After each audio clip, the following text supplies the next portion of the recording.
எங்களுக்கு தெரியும் குடும்ப பிரச்சனைகள் இன்று பூதாகரமாக அது வடிவெடுத்து இன்றைக்கு அது தலாக் வரையில் அல்லது டிவோர்ஸ் வரையில் போய்கொண்டிருக்கிறத நாங்கள் எல்லாரும் கண்டும் கவலையோடு அவதானித்து வரக்கூடிய ஒரு விடயம்.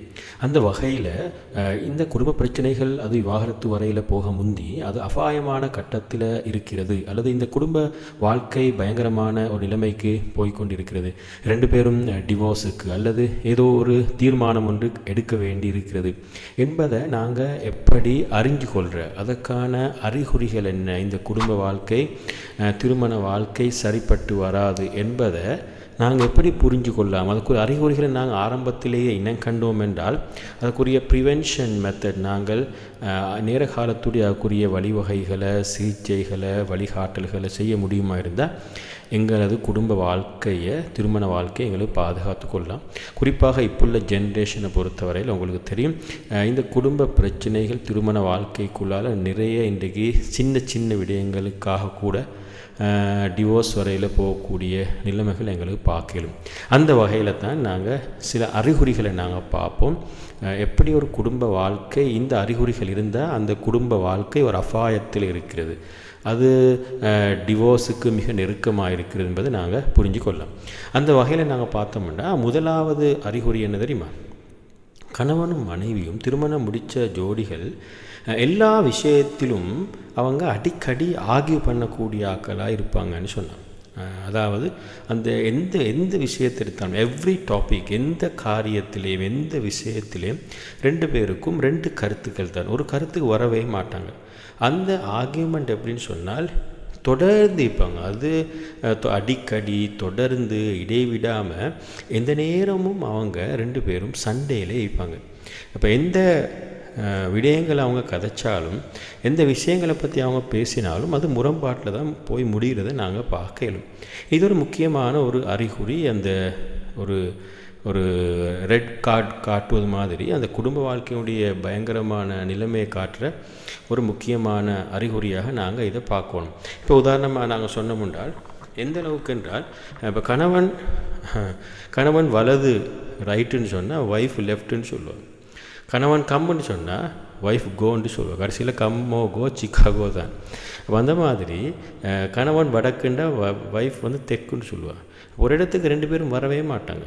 எந்த அளவுக்குண்டா இப்போ லஞ்சுக்கு என்ன சாப்பாடு சமைக்கிற இன்றைக்கி அதுலேயும் பிரச்சனை தான், என்ன கறியாக்குற அதிலும் பிரச்சனை, ஒரு சின்ன ஒரு பயணம் போகிற கடைக்கு போகிறோம், ஷாப்புக்கு போகிறோம், ஷாப்பிங் போகிறோம், அதிலும் பிரச்சனை. அப்படி தான் போதும் வாகனத்தில் போனால் அந்த வாகனத்துக்குள்ளேயும் சண்டை. அப்போ ஒரு பிள்ளைன்னு சொல்கிற மாதிரி எங்களோட வாப்பா அம்மா எந்தளவுக்கு சண்டைன்னா, எங்களோட வாப்பா காரை ஓட்டிகிட்டு போகிற, உம்மா பின் சீட்டில் இருக்கிற, நான் முன் சீட்டில் இருக்கிற, எங்களோட உம்மா வாப்பா களத்தை திருப்பி சண்டை பிடிக்கிற. எனவே நான் சில கட்டங்களில் நான் பின்னுக்கு உம்மாவை முன் சீட்டுக்கு வர சொல்லுவேன். ஏன்னா அப்போ வாப்பாக்கு உமா சண்டை பிடிக்க லேஸ் தானே. அப்போ அந்தளவுக்கு முரண்பாடுகளை பிள்ளைகள் கூட இன்றைக்கி மேனேஜ் பண்ணக்கூடிய நிலைமைக்கு மாறிக்கிறேன். அப்போ இது எந்த அளவுக்குண்டா இந்த எல்லா விஷயத்துலையுமே ரெண்டு பேருக்கும் ஆர்கியூமெண்ட் தான். இப்போ அது வளர்ந்து இதில் பயங்கரமான கட்டம் என்ன தெரியுமா? இப்போ அவங்களுடைய ஃப்ரெண்ட்ஸ் மாறிப்பாங்களே, ஃப்ரெண்ட்ஸ் பாடுற முண்டுக்கும் அதே மாதிரி சண்டை பிடிப்பாங்க. யார் பார்த்து கொண்டிருக்கிற மூணாவது நஃபர், அது எந்த ஃபீலிங்கும் அவனுக்கு இல்லை.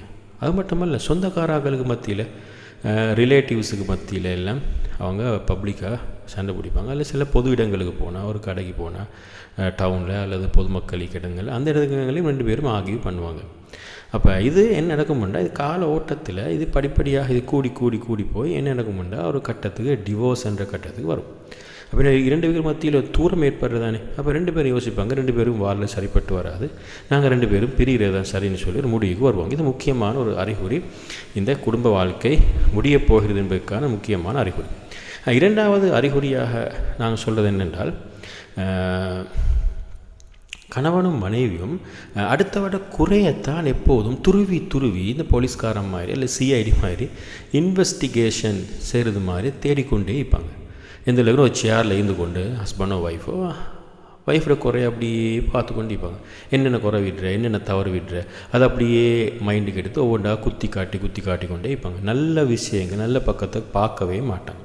அப்போ ரெண்டு பேரும் என்னென்னா, இது ரெண்டு பேருக்கு மத்தியில் இப்போ உதாரணம் சொல்லுங்கள், அப்படி அல்ல இப்படி அல்ல, என்ன செஞ்சாலும் அப்படி அல்ல, இப்படி அல்ல, ஏன் நீங்கள் அங்கே போனீங்க, ஏன் நீங்கள் வெளியே போனீங்க, ஏன் நீங்கள் அப்படி திரும்பினீங்க, ஏன் நீங்கள் அப்படி திரும்பலை, எல்லா விஷயத்துக்குமே குறையாதான் பார்ப்பாங்க. அப்போ கிட்டத்தட்ட ஒரு ரோபோ ஒன்று மாதிரி தான், ஒன்றுமே செய்யலை. அவங்க முன்னால் எல்லாமே அவங்க துருவி பார்த்து குறை சொல்லி கொண்டே இருப்பாங்க, ஹஸ்பண்டும் ஒய்ஃபும் மாறி. அப்போ என்னென்னா இவங்களை மத்தியில் இந்த பழி வாங்குகிற உணர்வு, ரெண்டு பேர் மத்தியில் குரோதம், இந்த வெறுப்போட பார்க்குறது, இந்த உணர்வுகள் தான் கூடுதலாகிக்கும். இந்த மன்னிக்கிறது, தவறு இருந்தால் மன்னிக்கணும், விட்டு கொடுத்து போகணும், பொறுமையாக நடந்து கொள்ளணும், சில விஷயங்களை கண்டுகொள்ளக்கூடாது, இந்த மாதிரி பண்புகள் குறைஞ்சி போய் இந்த மாதிரி குரோத உணர்வுகள், வெறுப்புணர்வுகள் தான் படிப்படியாக கூடி ஒரு டென்ஸ் ரிலேஷன்ஷிப்புன்னு நான் சொல்லுவோம். ஒரு பதற்றமான உறவு ஏற்பட்டு கடைசியில் அது இரண்டு பேரும் நாங்கள் பிரிஞ்சு போகிறது நல்ல, அதில் நாங்கள் சேர்ந்து வாழ பொருத்தம் இல்லை, எங்களோட திருமண வாழ்க்கையை முடிச்சு கொள்வோம் என்று சொல்லி இந்த நிலைமைக்கு வரக்கூடிய நிலைமையை நாங்கள் பார்க்கலாம். அதே போல் நாங்கள் மூன்றாவது அறிகுறியாக என்ன சொல்லலாம்டா, ரெண்டு பேரும் ரெண்டு உலகத்தில் வாழ்வாங்க. ஒரு வீட்டில் தான் நிற்பாங்க, ரெண்டு பேரும் ரெண்டு உலகத்தில் வாழ்வாங்க. அப்போ கணவன் விஷயங்களை செஞ்சு கொண்டிருப்பார், அவரோட தனிப்பட்ட விஷயங்கள், அவரோட டைரி ஒன்று மெயின்டைன் பண்ணுற மாதிரி, அவரோட ஹாபியை அவர் தனியாக செய்வார், ஒய்ஃபோட ஹாபியை தனியாக செய்வார். ஒரு பயணம் ஒன்று போகிறனா தனியாக தான் போவாங்க. ஒய்ஃப் ஃப்ரெண்ட்ஸோடைய ட்ரிப் ஒன்று போவார், ஹஸ்பண்டை ஃப்ரெண்ட்ஸ்மாரோட ட்ரிப் ஒன்று போவாங்க. அப்போ ரெண்டு பேரும் சந்திக்கிறது ஒன்றுக்கு சாப்பிட்றதும் இல்லை, லஞ்சோ டின்னரோ பிரேக்ஃபாஸ்ட்டோ ரெண்டு பேரும் சாப்பிட்டே இல்லை. சில நேரம் இரவில் மட்டும்தான் தூங்குறது சந்திப்பாங்க, சில நேரம் அதுவும் இல்லை. கிட்டத்தட்ட ஒரு ஹோட்டலில் வாழ்கிறது மாதிரி தான் இவங்க வாழ்ந்துட்டு போவாங்க, தூங்குறதும் சாப்பிட்றதும் பாய் சொல்லிட்டு போவாங்க. அப்போ இந்த மாதிரி ரெண்டு பேருக்கும் இல்லை எந்த ரிலேஷன்ஷிப்பும் இல்லாத ஒரு கட்டத்தையும் நாங்கள் பார்க்குறோம். ரெண்டு பேரும் ஒரு ஓன் ஷெடியூலுக்கு கீழே ரெண்டு பேரும் வாழ்ந்து கொண்டு இருப்பாங்க. எனவே இப்படியான ஒரு நிலைமையில் வாழ்கிற நேரத்தில் இந்த மூன்று அடையாளங்களை நீங்கள் பார்த்தீங்கன்னா, அதாவது முதலாவது நாங்கள் என்ன சொன்னோம் என்றால், ரெண்டு பேருக்கும் மத்தியில் தொடர்ச்சியான ஆர்கியூமெண்ட்டும் தொடர்ச்சியான முரண்பாடும் எல்லா விஷயங்களும். இரண்டாவதாக நாங்கள் சொன்னோம் என்னென்றால், குறைகளை துருவி ஆராய்ஞ்சு கொண்டு குறையை மட்டும்தான் பார்க்குறது. மூன்றாவது நாங்கள் என்ன சொன்னோம்னா, ரெண்டு பேரும் தனிமையான உலகத்தில் வேறு உலகத்தில் வாழ்வாங்க. ரெண்டு பேருக்கும் இல்லை எந்த விதமான டிஸ்கஷனோ எந்த விதமான துறவுமோ இல்லை. எனவே இந்த அடிப்படை நீங்கள் பார்த்தா குர்ஆன் அல்லாஹ் தஆலா மவத்தா ரஹ்மா சக்கீனா என்ற இந்த அடிப்படை பண்புகளை குடும்ப வாழ்க்கையில் சொல்வதை நாங்கள் பார்க்கலாம்.